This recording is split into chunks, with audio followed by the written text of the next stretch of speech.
Depois do Senado Federal, foi a vez da Câmara dos Deputados sabatinar o ministro Sérgio Moro sobre o escândalo das colaborações ilícitas entre juiz e procurador nos processos da Operação Lava Jato. Resumo da ópera: nada de novo debaixo do sol. Sérgio Moro, mais uma vez, repetiu a mesma ladainha. Perguntado se ele reconhecia as mensagens como suas, se ele reconhecia a autoria das mensagens, ele foi novamente evasivo. Ele disse: pode ser, algumas, talvez, não me lembro. O ex-juiz voltou a se dizer vítima de hackers especializados e reafirmou que o site da Intercept Brasil, que revelou os diálogos nada republicanos entre o ex-juiz e o procurador Dallagnol, então, o Moro voltou a afirmar que o site teria editado essas conversas. Mas, olha só, quando o Moro foi emparedado pelo deputado Paulo Pimenta, se assinaria uma declaração abrindo mão do seu sigilo telefônico para esclarecer, a autenticidade das conversas, Moro desconversou. Falou somente que já entregou o celular dele à Polícia Federal.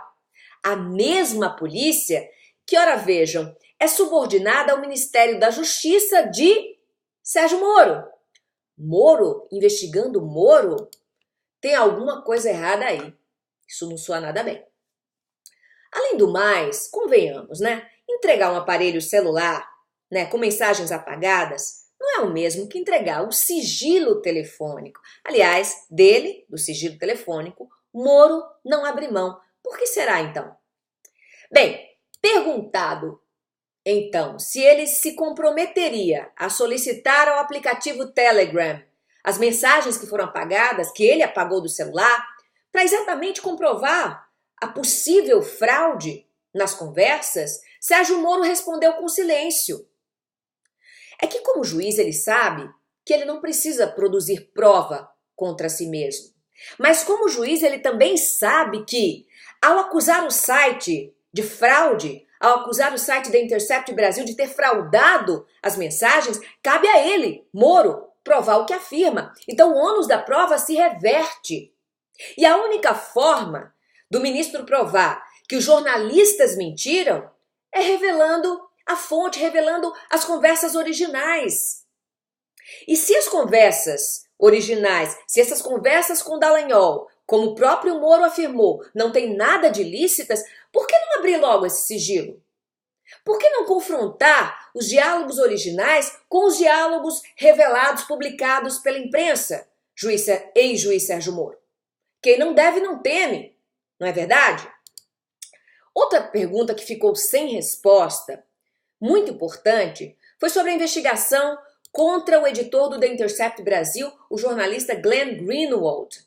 Segundo o site O Antagonista, Glenn estaria sendo investigado pela Polícia Federal. Ora, vejam, a Polícia Federal, a mesma Polícia Federal que é subordinada ao Ministério da Justiça de Sérgio Moro. Que coisa, hein? O ex-juiz nem afirmou, nem negou o fato. Bom, desde que começou a publicar essas conversas secretas entre Moro e Dallagnol, Glenn Greenwald vem sendo vítima de ataques sórdidos pela internet, vem sendo vítima de pedidos de deportação, ameaças de morte contra ele, o marido, os 2 filhos e também de fortes pressões políticas. Tanto que a Comissão Interamericana de Direitos Humanos e também a ONU, que é a Organização Nacional das Nações Unidas, eles já se pronunciaram, esses 2 órgãos já se pronunciaram, já se manifestaram contra o que chamaram de assédio judicial e retaliação ao jornalista. A Federação Nacional dos Jornalistas também saiu em defesa do jornalista Glenn Greenwald. A FENAGE falou o seguinte, que os ataques ao profissional são também um ataque à liberdade de imprensa. Sobre as investigações da Polícia Federal, o jornalista Greenwald disse que Sérgio Moro age como tirano, usando o aparato do Estado para investigar e para perseguir jornalistas. E ainda mandou um recado aos inquisidores da imprensa independente.